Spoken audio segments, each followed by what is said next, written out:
If you want to compete internationally, you can't do this on your own. You need team, you need people. You need people. You're strong as your people if you're going out. But if you're comfortable in your comfort zone of going, I may see you on here, and you can't be able to grow. Take risks early. When you're not married, take risks. When you don't have a wife that you have to explain yourself to, everybody's looking out to outsmart you, how to outbeat you. So it's not. If you take it as an offense, just leave entrepreneurship. But and people don't want to lose power. They don't want to delegate power. Yes. Now, if you want to grow, you must be able to delegate power. You must be able to step back. You must be able to trust your people. Yes. Yeah, you understand. What opportunities exist for young entrepreneurs in this section? It's a very tough market.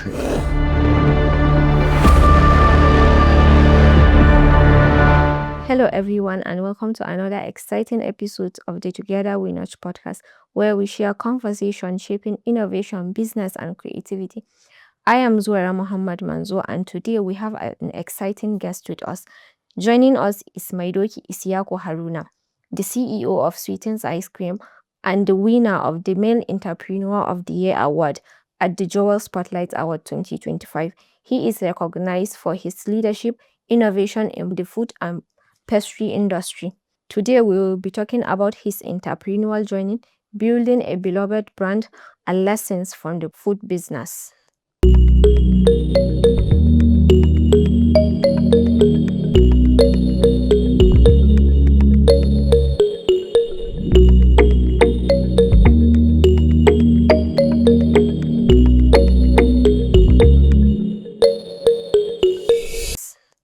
Maidoki, welcome to Together We Notch podcast.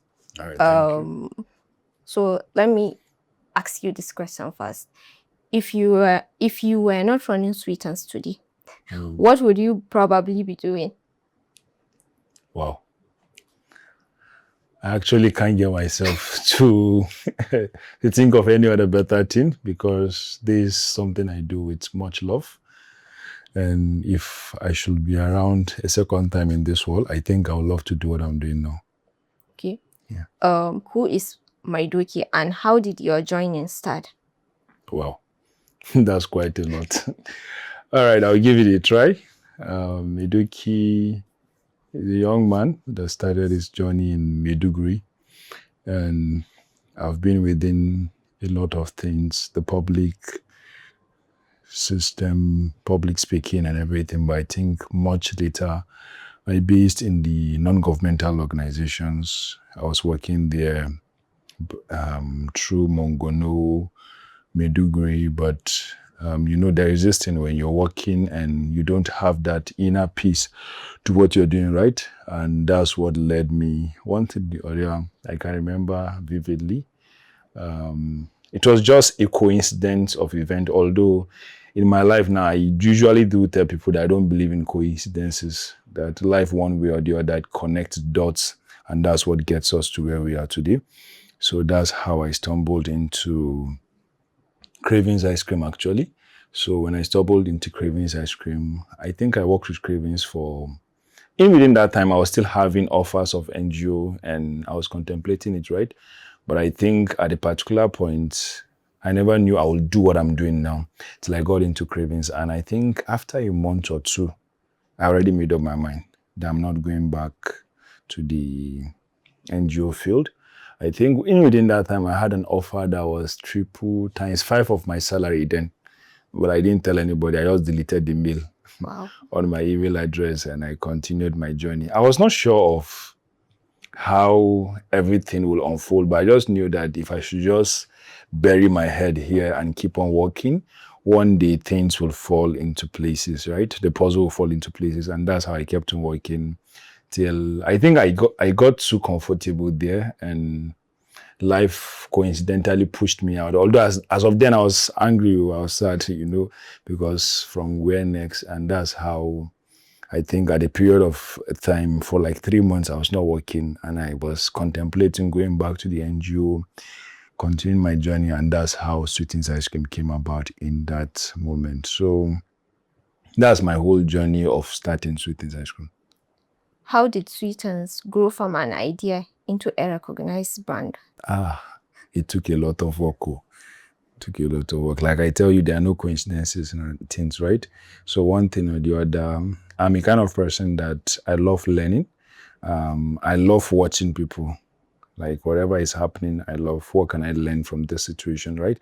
So I think being a keen observer, always looking out for what can I learn from situations, subconsciously built this idea of me, and I'm very big on audacity. I don't fear. I think there was a time my manager was telling me, I was like, sir, inda kake ɗauke risk ba ne a bar tsoro yake ban. So yeah, I think when I left Cravings, right, I came back home and I was praying, I was waiting on God. I was like, what's the next step to everything? And that's how I was like, what about let me start something of my own? And as of then, I think my former brand was not in Gombe, and I was now looking at within the Northeast, where can I go? So that's when I came to Gombe and everything. And I think it took me a year. It took me a year. We hired the plaza where we were, and I was sleeping in the shop. Wow. Nobody knew I was sleeping in the shop. I can never forget. We were using this electric burner, right? Cooker. This where you boil hot water. So that was what I was now using to boil Indomie. Me and my friend there, he was now having a studio, and we'll just get a carton of Indomie on credit too. It's not like the money was not there, but the money was majorly into for the investment. Yes, for the business that we're trying to do, right? And that was how for a year, it was one of the most frustrating years of my life, right? But there was this assurance that I know what I'm doing. At some certain point, why not just turn this idea into maybe a restaurant, maybe something else? But I'm a very stubborn person. And that's how we kept on with it. And fortunately enough, God helped us. Today we are where we are. But into what makes Sweetins ice cream, it's a continuous journey, right? Like I tell you, I usually learn. I watch people. So I always tell myself, what can I learn from this? So even at the moment, we are on a lot of things, and it's based on looking out for things. Okay, how can we be able to learn from this situation and be able to improve and grow constantly and daily? Okay. What were your biggest early challenges, and how do you overcome them? Biggest early challenges. Number one, although I don't think it's a challenge, but it's because it's me. It's financial challenges. Like, let me say, you don't have much money, and you can't go for requesting for investment for people because you have not proven anything. Yes. So it's much easier to get money when you have proven over time that you can be able to do something. But when you have not proven and you know what this is something new, so yes, you get my point. Everybody will be afraid. Definitely. Even if it's you, you'll be afraid now. But if you see track record, it's much easier for you to be able to say, oh, I've seen your track record, let me invest in this. So that was one of our biggest challenge. Number one. Number two was, belief was not an issue for me because I knew what I wanted to do. You went for it. Yes, and I went for it. Another thing was being able to, voices that were coming up, this thing will not work, this thing will not work, being able to know that, oh, these people, please keep quiet. I know what I'm doing and go for it. And yeah, I think that's one of the biggest challenges. How do you ensure quality and consistency in your products? All right, quality and consistency in our products. So we don't do anything by head on knowledge. We do everything that we do to the tiniest detail based on measurements and everything. So as you're coming in, we have what we call the constitution of Sweetins ice cream. So I'm very, very big on structure, and structure has helped me in a way that today I wouldn't have loved to say this on air, right? But a lot of people do tell me that I come to Sweetins, I don't see you, and I sometimes I can be in this town and not go to Sweetins for a week and things are working perfectly well. It's because I'm big on structure, and I believe when you get structure early, it helps you grow faster. That's one thing I've learned from my boss, being able to put structure in place. So we are because of structure, we're now able to put measurements, put structures in place that you don't do anything based on what you're thinking. So if, for example, you now see one flavor online that, no, you can't just go. We have to come back to the drawing board and now say that, okay, this is what I see. Then let's have an agreement. So as funny as it is, even me, myself, let me say, for example, I can't remember when last I produced ice cream, but if today I have a need to go into that room and do something, do you know that if I'm not sure, the first thing I would have, it's me that taught them, but I have to pick my phone, like, what's this measurement, and now confirm and I'll now go ahead with it. So that has helped us over time. Like, for example, our shawarma, our ice cream, till today, it's been one structure. Okay, this is how we do it. This is how we keep to it. So it has helped us a lot to keep up, because when you're good today, you're not good tomorrow, people tend to lose interest. But if over time people have proven you that, this is it, then if we also watch out for what people say, right? Yes. If we see that customers are complaining about this, like for example, every Monday we do have staff meeting, right? From the hours of 9 till almost 12. So the first thing we come as management staff is ask our staff, that's the front desk people, right? They're the first point of contact. What our customers complain about. That's one thing we start our meeting with. What our customers complain about. So we hear them and we now go back to the drawing board, work on it, and find out that, okay, these are the things that our customers are complaining on, and we try to improve on it daily. So that has helped us to gain a stability that, okay, it keeps on growing from there. Okay. What role does innovation play in your business? Innovation plays a very, very huge role, because, we're in a society that is ever evolving, right? So if you don't evolve, you'll be moved out. So for example, like when we came to Gombe, I think for a year we were working on, that we were working on what we were trying to do, about 3 brands came. But as of when we came, there was no active single ice cream shop, right? Yes. But within that 1 year that we were stalling to open because we were having difficulties, right? 3 other people came. So it is the same thing. So even as we're speaking today, there's someone that is working on how to push you out of business. So you just have to keep on asking yourself, how can I improve this better? How can I serve my customers better? What can I innovate? What can I bring into the table? And in doing that, you always have to be on the lookout. What's trending? What are people saying? And travel exposure. It helps you a lot. When you're not exposed, when you're just people will beat you out. But if someone should now travel to Lagos or travel to Abuja and now see something, now come to Gombe, and I say, this something like this is happening in Gombe. Oh, that's amazing. You get my point. So, yes. How do you build a strong team and company culture? Build a strong team. Your company is good as much as your people are good. So I believe in people a lot. So if you see me in my staff, you won't know that. Who is the boss? And yes. Staff? I actually don't even like that name, boss. I don't like that name, CEO. So if you want to get to me, just call me CEO. Like, I'm trying to. My people tell me, sir, you just have to. So I believe, like, it's not, and there must be boundaries to everything, right? But I believe when your people see you, they see. It's not about what you see; it's about what they see. You get my point. Yes. So, like, for example, when we started at first, it was a big, difficult task for us because I'm sorry to say this, most of the predominant staff or people we got to encounter were not familiar with this kind of demand that we are having. Yes. So I think even within the first 6 months, at different points, we have to be firing people. So people were like, this man is very mean. This man is very mean. But I think in the last 6 months now that you realize, I can't remember when last we fired anybody. Because now, over time, we've been able to build that team culture, that team participation, wherever everybody knows what's expected of them. So by the time a new person is coming in, so just imagine you have a team of 5 people. So if 4 know what you're doing, right? By the time one is coming in, it's very easy for that one person to get used to what you do here. So like I told you, we have something that we call our Constitution. It's our Bible, if you can say our Quran. So everybody that comes into Sweetins, before we employ you, we give you that, you go home, you study for like 1 week, you come back with it, and we tell you that, are you able to do this? We have, someone told me that, structure right? So, but it's what helps us to keep to it and let your people be easily accessible to you. At any point, your people can be able to call you, sir, what is going on and everything. So it keeps us moving. Okay. Yeah.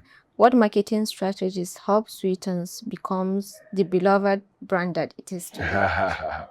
Are we beloved? Yes. All right. Yes, I Thank can you. see that. Thank you. We take that as a compliment, right? So like when I came into Gombe, I'm a very, very social media person. I have active presence, but I love being on the low. So, so what I did actually was I So found. you're more of a ghost. You know everything that's going on, but you're Yes, not yes, there. yes. I prefer knowing things going on, but I don't like you to know me per se. Yes. Yeah. So what I did was, I think the first step we did was collaboration. Yes, yes. I'm a very good politician. I will say that I'm a very good politician. And it's about giving value and also receiving value. So I was always on the lookout. I think before our opening, one thing we did was we always found out that who are the people that are active. So is it TikTok? Is it Instagram? Is it Facebook? Yes. So, come in. And do you know, as funny as it is, a lot of those people at first, I didn't even give them much. It was just like, there are people that reached out to me that want to come and shoot in Sweden. I was like, come. So whenever you do anything, you have a platform now, like let's say, for example, then you collaborate with us. So people on your page will see this. And we did a lot of pushing like sponsored ads and everything. So it helped the brand strategically for people. And ever since then till now. So for example, we have a lady that is working with us today, Aisha Kasim. So it's not really like, I won't say this on there. I won't say this on there. Let it be our little secret, right? So, but she tells me till today that, sir, my journey can never be complete without you. And as funny as it is, it's not that we did one big thing with her. I just saw her and I saw potential in her and I gave her belief, and I was like, you can keep on doing this. And today, not from us, but through us, people were able to know her. Yes. Right? Until today, we're still working with her. But one thing I do is that she tells me, sir, you don't have to pay for this, but I don't believe her. I always insist on paying, even if she says because no. I have her account. Yes, you get my point. So I don't take her for granted because that, she already knows this. We have been together. No. So when you give people value and you also receive value, it helps you stray, and that has helped us to move faster. We are not really where we want to be. Not that's why but you are getting there. Thank you. Thank you. What lessons have you learned as the CEO and a leader? As a leader, you don't have much margin for error. So one error might cost you years to be able to catch up. So I believe you just have to be up and running. Yeah, that's one. Two, like, you have to keep good inventory. You have to not have much knowledge, but have, even if it's tiny little knowledge of what's happening around you. But if you don't have knowledge, you will be not really outdated, but a lot of things will be swept under the carpet without your knowledge of what's really happening. So you've been keeping abreast and always be one step ahead of your people. Yeah, one step ahead of your people. So before you come and tell me that, sir, see this, I was like, so like, okay, you're always not like you're the one playing catch up, but they are playing catch up with you, right? So it gives you this edge that, you know what you're doing. Because if you're leading people that you don't know what you're doing, you look dumb, you look stupid, right? Yes. But if you know what you're doing, like, your people even respect you. They know that, okay, anytime we're coming to boss, like we say, like, we know that, okay, there is solution to this, even if not full solution, but at least you can be able to give them a lead way into whatever it is that they are having challenges. Yeah. Okay. What opportunities exist for young entrepreneurs in this section? It's a very tough market. It's a very tough market. Very, very tough. Very, very tough. It's not kind. Entrepreneurship is not a kind game. It's not a kind game. So you have to be brutal. I think at first when people were saying this, I thought that, no. We laugh at face, yeah, but you have to. Everybody's looking out to outsmart you, how to outbeat you. So it's not. If you take it as an offense, just leave entrepreneurship. Go away. But if you feel it because like there'll always be competition. Definitely. And competition helps you. But when it's now become an unhealthy competition, that's where it's an issue. So we may meet today in gatherings, greet, shake, and everything. But everybody's looking at, oh, this person is looking, okay, how can I be able to outbeat him? And that's business. But if you don't understand this fundamental part of business, it will make you to be emotional. And that's when you now come. So remember that, but if you understand that, it helps you stay abreast or wherever it is that's happening. Okay. How can local brands compete with international brands? Like, I'm not actually scared, right? Like I tell you, you have to be one step ahead. When you're one step ahead, there is someone I follow very well. That's Chef Stone. Chef Stone. He's the pioneer. He's the owner of Truck Central. Truck Central in Abuja, Reddish Chronicles and everything. Like I think some days back it was his birthday. It was his 40th birthday. And like I tell you, I love watching people. So there are people that like on my Instagram page, I follow them and I now put them as favorites. So whatever they post, I don't miss it. So this man, like I'm telling you now, I think his 40th birthday, he was around. He was in Monaco today. He was in Greece tomorrow and everything. And I think as of today, Chef Stone can stand with whoever it is in the world. And he can put his own. So it's very easy for you to now say that, local brands cannot compete with international brands. It's all about your mindset and what the work you're able to put into whatever you're doing. So if today, you're being able to pay the hard work, the labor of knowing what it takes for these people to be where they are. It's all about knowledge. You have to keep on improving yourself. And one key thing you should know that if you want to compete internationally, you can't do this on your own. You need team, you need people. You're strong as your people if you're going out. But if you're comfortable in your comfort zone of going, I need to see you and then make it, and you can't be able to grow. And people don't want to lose power. They don't want to delegate power. Yes. Now, if you want to grow, you must be able to delegate power. You must be able to step back. You must be able to trust your people. Yes. Yeah, you understand. You must be able to trust your people that, I've given you this power. So, for example, with my team members, someone can be able to call me. At first, when we started, it was difficult for them. You see someone will just call me. So I was answering, no, talk to your manager. No, talk to this person. Even within the management system, right? You can, if this person calls you, no, talk to this person. You guys should be able, it's except when they don't know what they are doing, yes, that they now have to reach you. So if you must grow big, you must be able to compete internationally, like we are projecting. One key thing is you should be able to be afraid not to lose power. So like if you go to all these big brands today, it's not one person that is leading them. You see Nestle today. Nestle is owning so many things, right? So it's not one person. So this way we now have to be talking about shareholders, people that, you just have a fraction of whatever it is that is going on. For example, now if you look at someone like Apple, right? Yes. Apple, it's not owned by one person today. I don't know if you're getting my point, yes, right? So you must be able to be comfortable to delegate power, and in delegating, in releasing power, you grow. But if you say you can be a local champion. It depends on what you want. Yes. Okay. What advice would you give aspiring entrepreneurs? Believe in yourself. As simple as that. One thing that's helped me today, right? Like I told you, is my belief in myself. I'm a big believer in myself. And don't be afraid to take risks. And take risks early. Take risks early. When you're not married, take risks. When you don't have a wife that you have to explain yourself to, like you don't have kids, you don't have dependents, take risks early. Even if you have, take risks early. Yeah, and find your tribe. But if you're able to take risks early, it helps you that even if you fail forward. That's one of my mentors say, feel forward. And results cancels insult.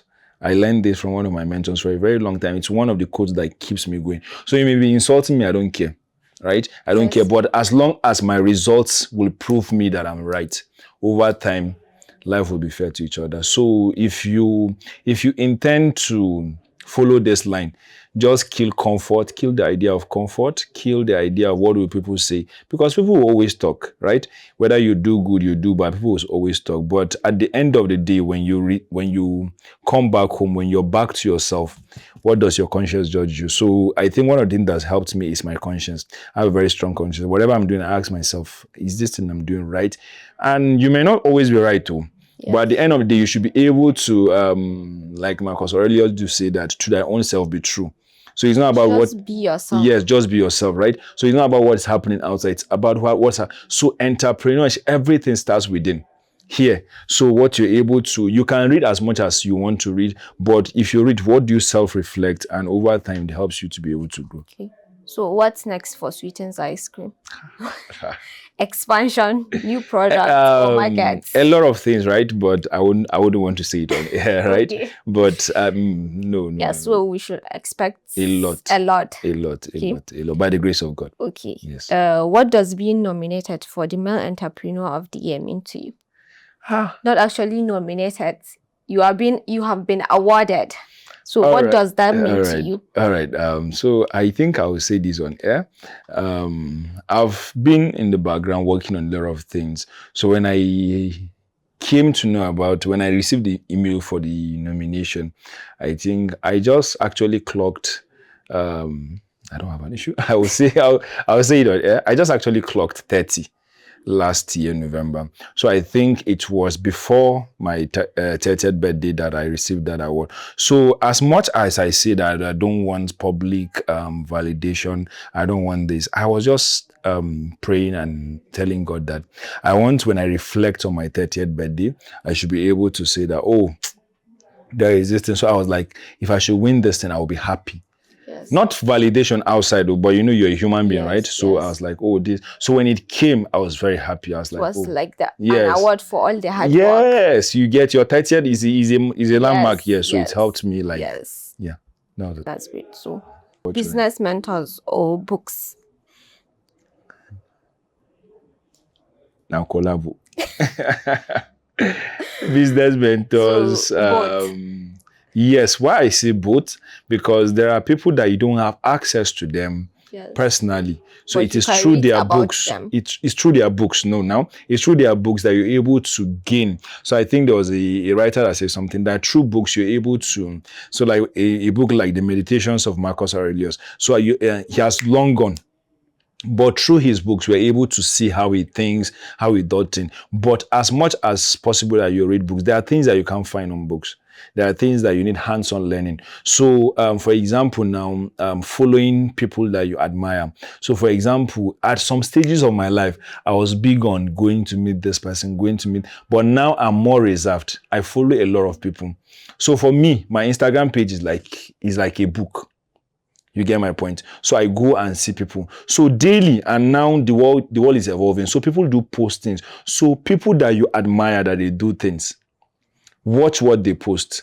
Through that, you can be able to gain knowledge. Then if people are gracious enough to gain access, because a lot of people don't want to leave access because people abuse privileges.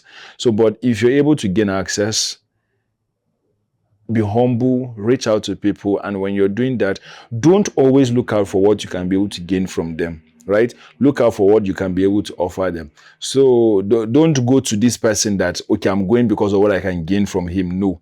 Go because, okay, I see value in you. I respect the value you have. And this value, it took you time to build it, right? Yes. So I want to learn, be humble, and as God will help you, because we have different people, right? And people operate differently. So little by little, when they see you over time, they see the hunger in you, they see the desire in you, they'll be able to let you know. And at some certain stages, you should be able to have people that, oh, please, I'm trying to do this. I need your guidance, right? But as much as possible, you're leading guidance. That's why I tell you that this thing is inside. As much as possible, you're seeking guidance. Be able to be self-reflect, look at things. People will give you advice, but at the end of the day, look through the advice they give you and be able to discern, pick what you need to pick, drop what you need to drop. It's a personal journey. It's a personal journey. One word to describe your journey. One word to describe my journey. Thus far, I've been helped by God. Yeah. thus far I've been helped by God, because as much as you think that, oh, this is about me, this is about what I do, like I have a strong inclination towards my faith, and that has helped me, because at certain points you lose faith. There are some personal journeys over these little years that personally that I wouldn't come to fore to be able to see, but when you now at the end of the day you trust God that God has helped you, you keep on going on. Okay, so Yeah. last one, and you have to answer this one. Okay. Favorite flavor at Sweetins? My favorite Yes. flavor. Okay. Of ice cream? Yes. I don't know. It may sound odd to people, right? But I love. It's not one. No. It's not one. I love Lotus Biscoff. I love Snickers. I love caramel. All these odd little But flavors. if you are to choose one, just one If I among have to them. choose one, Yes. I'll say Lotus Biscoff. That's why I call this first. Yeah, because I love it. Yeah. Okay. Thank you so much, Maidoki, for sharing your journey and insights It's a with us. privilege. It's been a pleasure having It's you a on this privilege. It's a episode. Thank you privilege. so Thank much. you so much. The pleasure is mine.